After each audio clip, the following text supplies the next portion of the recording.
Hello students, this is Abhishek Chauhan. आज हम इस साइंस क्लास में fibre to fabric part second silk के बारे में पढ़ने जा रहे हैं। फर्स्ट पार्ट में मैं आपको नेचुरल एंड सिंथेटिक फाइबर के बारे में बता चुका हूँ। नहीं देखा हो तो आप आई बटन पर क्लिक करके वीडियो देख सकते हैं। चलिए स्टार्ट करते हैं। तो स्टूडेंट्स, हम इस वीडियो में नेचुरल फाइबर्स सिल्क के बारे में पढ़ेंगे।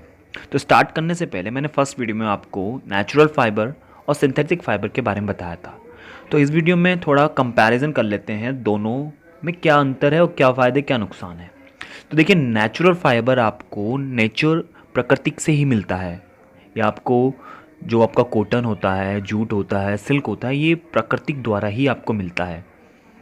और सिंथेटिक फाइबर मैन मेड होता है, ये मनुष्य इसका निर्माण करता है। केमिकल प्रोसेस होते हैं और कुछ केमिकल्स होते हैं, उनके ज़रिए ये केमिकल फाइबर्स बनते हैं। नेचुरल फाइबर्स के बारे में बात करूँ तो लेस इलास्टिक प्रॉपर्टी होती है, मतलब कम खिंचते हैं। और सिंथेटिक फाइबर ज़्यादा खिंचाव और लचीले टाइप के होते हैं। इसलिए ज़्यादातर जब हम कोई खेल कूद या इस तरह की कोई एक्टिविटी में भाग लेते हैं तो हम सिंथेटिक फाइबर को ही प्रेफर करते हैं, क्योंकि वो काफ़ी इलास्टिसिटी प्रॉपर्टी उनमें होती है, वो उनमें खिंचाव ज़्यादा होता है और वो स्ट्रॉन्गर होते हैं। लेकिन नेचुरल फाइबर इतने स्ट्रॉन्ग नहीं होते हैं। नेचुरल फाइबर पहनने में कंफर्टेबल होते हैं, लेकिन सिंथेटिक फाइबर उतने कंफर्टेबल आपको फील नहीं कराएंगे।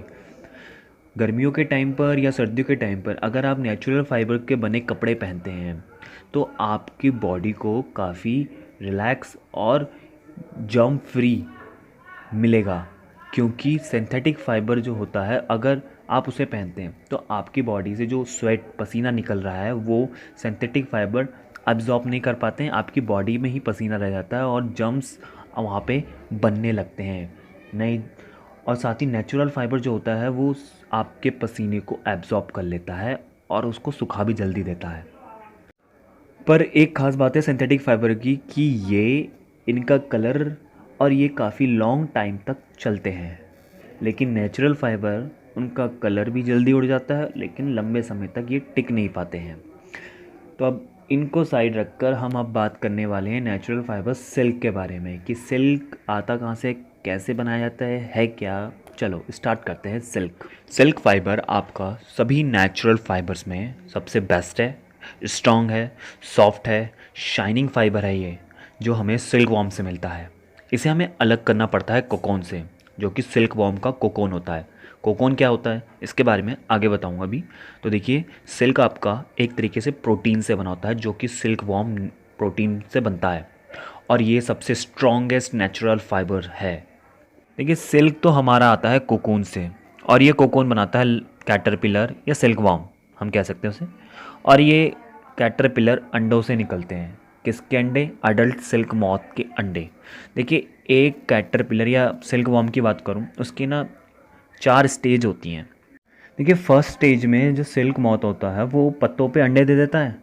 अब जब अंडे अच्छी तरह हैच हो जाते हैं 2 दिन के अंदर, फिर उसमें से लार्वास बाहर निकल जाते हैं। अब वो होती है सेकंड स्टेज। लार्वा बाहर आ गए, कैटरपिलर कह सकते हैं हम उन्हें और सिल्क वॉर्म भी कह सकते हैं, वो बाहर आ गए। अब वो पत्ते खाएंगे काफ़ी कुछ दिनों तक लगातार बिना रुके पत्ते खा रहे हैं। अब एक ऐसी स्टेज आती है, जब ये स्टेज सेकंड स्टेज कंप्लीट होती है, उसके बाद थर्ड स्टेज आती है प्यूपा की। इस स्टेज में आने के लिए सिल्क वॉर्म अपने चारों ओर एक तरह से कवर कर लेता है सिल्क से, जो कि एक तरह का प्रोटीन होता है। इसके हेड में 2 ग्लैंड्स होती हैं जहाँ पे ये लिक्विड भरा होता है प्रोटीन का, और ये अपने मुंह से जाला बना के अपने चारों ओर खुद को एक सिल्क कवर से लपेट लेता है, जिसको हम कोकून कहते हैं। और इस कोकून के अंदर प्यूपा होता है, जो अपने आप को एक तरह से डेवलप कर रहा होता है। कुछ दिनों बाद जब डेवलपिंग स्टेज कंप्लीट हो जाती है तो ये प्यूपा पूरी तरह से कन्वर्ट हो जाता है, एक अडल्ट तो नहीं कहेंगे अभी, लेकिन एक बटरफ्लाई में कन्वर्ट हो जाता है। फिर ये कोकून से बाहर निकलता है। इस अपने शेल से बाहर आने के बाद, शेल मीन्स कोकून से बाहर आने के बाद, प्यूपा आपका कन्वर्ट हो जाता है एक सिल्क मॉथ में, एक बटरफ्लाई टाइप इंसेक्ट में कन्वर्ट हो जाता है। और फिर 1-2 दिन बाद ये खुद को अडल्ट सिल्क मॉथ बना लेता है। फिर आपका ये सिल्क मॉथ एग देता है मलबेरी लीव्स पर, और उन एग से फिर सिल्क वॉर्म बनता है, सिल्क वॉर्म से कोकून, प्यूपा और प्यूपा से अडल्ट, इस तरह की ये साइकिल चलती ही रहती है। देखिए हमारा मेन टॉपिक था सिल्क फाइबर, और ये सिल्क फाइबर हमें मिलता है कोकून से। अब आप समझ गए होंगे कोकून कैसे बनता है, क्या होता है। तो देखिए सिल्क फाइबर का प्रोडक्शन करना, इसे कहते हैं सेरीकल्चर। और इसके साथ साथ मैं आपको सिल्क की कुछ वेराइटीज़ बता रहा हूँ। मलबेरी सिल्क मॉथ, इससे मिलने वाला जो सिल्क होता है वो सॉफ्ट होता है, चमकदार होता है और इलास्टिकसिटी उसमें काफ़ी ज़्यादा होती है। ये सिल्क में हम अलग अलग तरह के डाई करके इसे कलरफुल तरह का हम फाइबर बना लेते हैं। दूसरा है तसार सिल्क वॉर्म, ये ज़्यादातर अर्जुन लीव्स पे पाया जाता है ये सिल्क वॉर्म, और इससे हमें तसार सिल्क मिलता है। तीसरा है एरी सिल्क वॉर्म्स, ये कैस्टर लीव्स पे मिलने वाला सिल्क वॉर्म से हमें ये सिल्क मिलता है।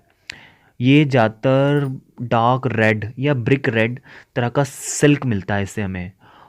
मूंगा सिल्क वॉर्म्स, इनको सोम लीव्स खिलाई जाती है खाने में, मतलब इन्हें पत्तियां देते हैं से सोम लीव्स की, और इससे चमकदार गोल्डन येलो कलर का मूंगा सिल्क मिलता है, जो कि सिर्फ असम में पाया जाता है और कहीं नहीं किसी भी दुनिया के कोई कोने में आपको नहीं मिलेगा, सिर्फ असम में इसका प्रोडक्शन होता है।